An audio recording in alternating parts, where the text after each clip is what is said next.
जनवरी में सावित्रीबाई फुले। सावित्रीबाई फुले का जन्म 3 जनवरी सन 1831 को महाराष्ट्र के सतारा जिले में हुआ। वह भारत की पहली महिला शिक्षिका हैं। अपने पति और महान समाज सुधारक ज्योतिबा राव फुले के साथ मिलकर उन्होंने स्त्री शिक्षा के लिए उल्लेखनीय काम किया। जब समाज में स्त्रियों का पढ़ना प्रतिबंधित था, उन्होंने 1848 में महाराष्ट्र के पुणे में प्रथम बालिका विद्यालय की स्थापना की। उन्होंने स्त्री शिक्षा के प्रसार के लिए एक के बाद एक 18 स्कूल शुरू किए। महाराष्ट्र में फैले हैजे की महामारी के दौरान रोगियों की सेवा करते हुए वह इसकी चपेट में आ गईं, जिससे 10 मार्च 1897 को उनका परिनिर्वाण निधन हो गया। बहुजन समाज उनकी जयंती को शिक्षक दिवस घोषित करने की मांग करता रहा है। अभी सब्सक्राइब करें। फरवरी में गुरु रविदास जी महाराज संत गाडगे। गुरु रविदास का जन्म संवत 1433-1376 सब में माघ पूर्णिमा को बनारस के नजदीक मांडुरगढ़ महुआडीह में हुआ था। समकालीन संतों में सद्गुरु रैदास का स्थान श्रेष्ठ है। इसी कारण उनको संत शिरोमणि भी कहा जाता है। 5वें सिख गुरु अर्जन देव द्वारा संकलित सिख धर्म ग्रंथ में उनके 41 पद शामिल किए गए हैं। संत रविदास को मीराबाई के आध्यात्मिक गुरु के रूप में भी जाना जाता है, जो कि राजस्थान के राजा की पुत्री और चित्तौड़ की रानी थी।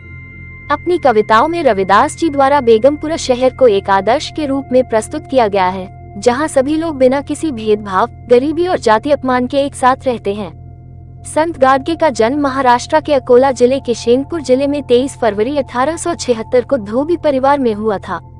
वो स्वच्छ भारत के सच्चे ब्रांड एम्बेसडर थे। उन्होंने स्वच्छता के लिए जीवन भर काम किया और लोगों को प्रेरित किया। 20 दिसंबर 1956 को उनका परिनिर्वाण हो गया। मार्च में काशीराम का जन्म 15 मार्च 1934 को पंजाब के रोपड़ जनपद में खवासपुर गांव में एक रामतसिया चमार परिवार में हुआ। उन्हें साहब या मान्यवर भी कहा जाता है। उन्होंने वंचित समाज को सत्ता में आने के डॉक्टर अंबेडकर के सपने को पूरा किया। बहुजन आंदोलन को बढ़ाने के लिए DS4, BAMCEF, Buddhist research centre और बहुजन समाज पार्टी 14 अप्रैल 1984 की स्थापना की। बसपा ने देश के सबसे बड़े राज्य उत्तर प्रदेश में सत्ता हासिल कर दलितों के लिए राजनीति में शीर्ष पद तक जाने का रास्ता खोला। मान्यवर ने अप्रेस्ड इंडियन, बहुजन टाइम्स और बहुजन संगठक नाम के पत्रों का प्रकाशन किया। चमचा युग नाम से एक किताब भी लिखी। 9 अक्टूबर 2006 को काशीराम का परिनिर्वाण हो गया।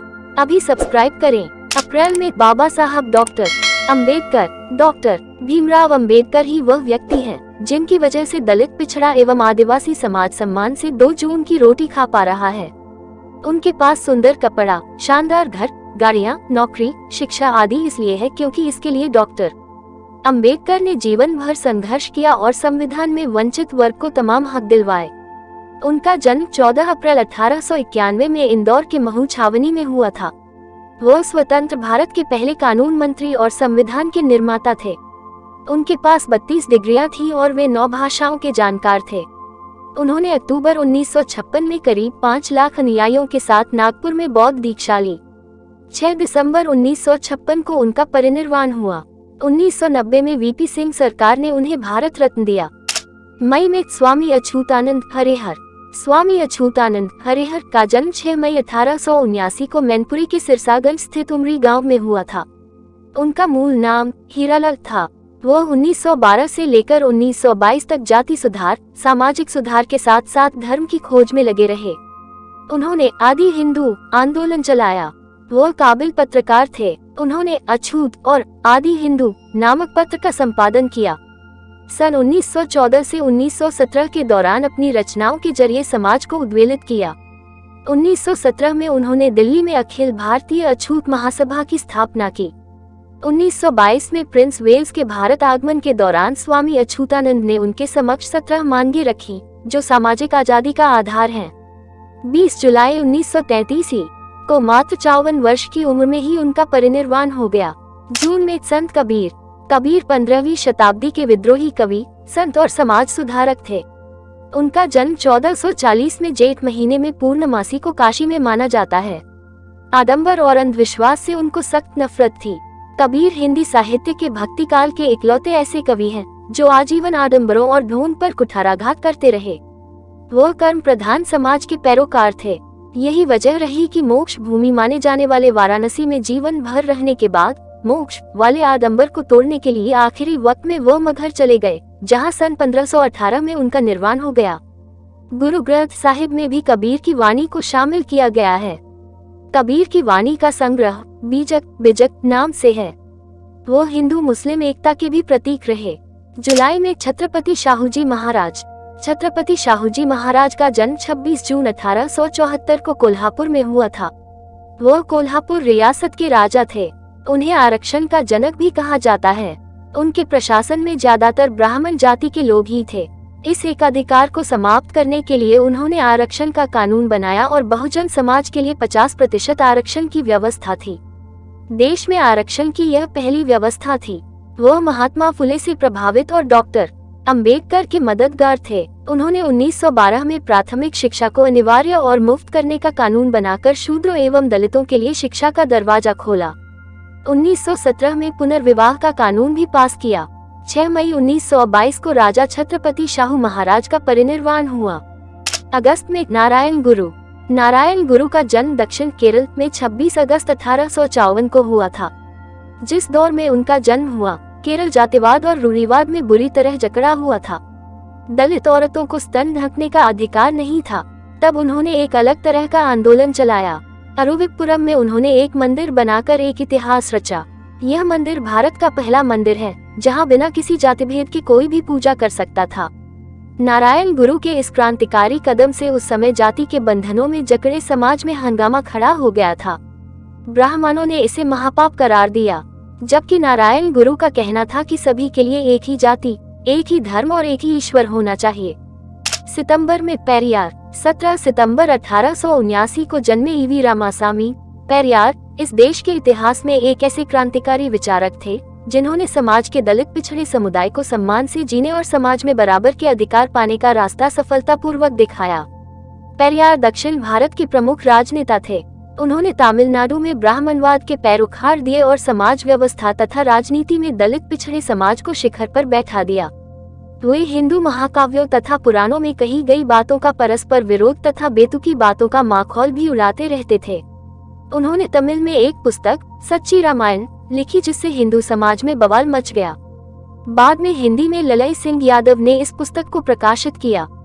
24 दिसंबर 1973 को उनकी मृत्यु हो गई। अक्टूबर में ज्योतिबा राव फुले। महात्मा ज्योतिबा राव फुले महान विचारक तथा समाज सेवी थे। उनका जन्म 11 अप्रैल 1827 को महाराष्ट्र के पुणे में माली परिवार में हुआ। उन्होंने भारतीय सामाजिक संरचना की जड़ता को ध्वस्त करने का काम किया। महिलाओं एवं वंचितों की अपमानजनक जीवन स्थिति में परिवर्तन लाने के लिए वे आजीवन संघर्षरत रहे। शिक्षा और खासकर महिला शिक्षा के क्षेत्र में उनका काफी योगदान था। सन 1873 में उन्होंने सत्यशोधक समाज नामक संस्था का गठन किया।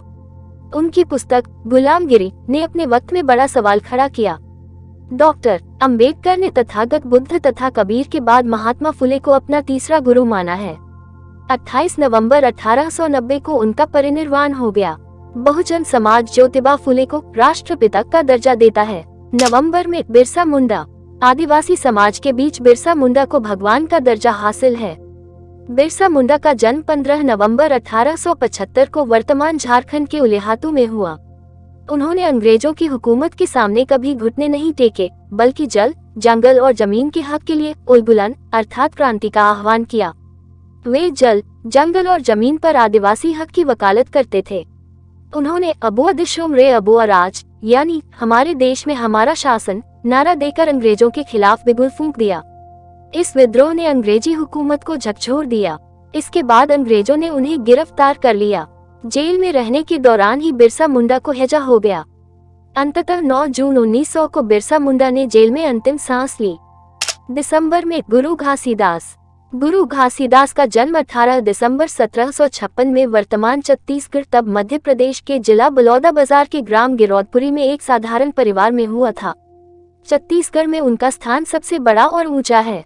जिस समय भारतीय हिंदू समाज में जातिवाद और छुआछूत चरम सीमा पर थी, ऐसे काल में गुरु घासीदास ने सतनाम पंथ की नींव रखी और वर्ण व्यवस्था पर करारा प्रहार किया। उनके द्वारा स्थापित सतनाम पंथ में हजारों दलित, शोषित व पिछड़ा वर्ग राहत की सांस ले रहा है। गुरु घासीदास ने सतनाम पंथ का प्रचार प्रसार करते हुए लोगों को 7 संदेश और 42 अमृतवाणी दिया। इसमें आडंबर और अंधविश्वास से निकलने की बात कही गई थी। सन 1850 में उनका परिनिर्वाण हो गया।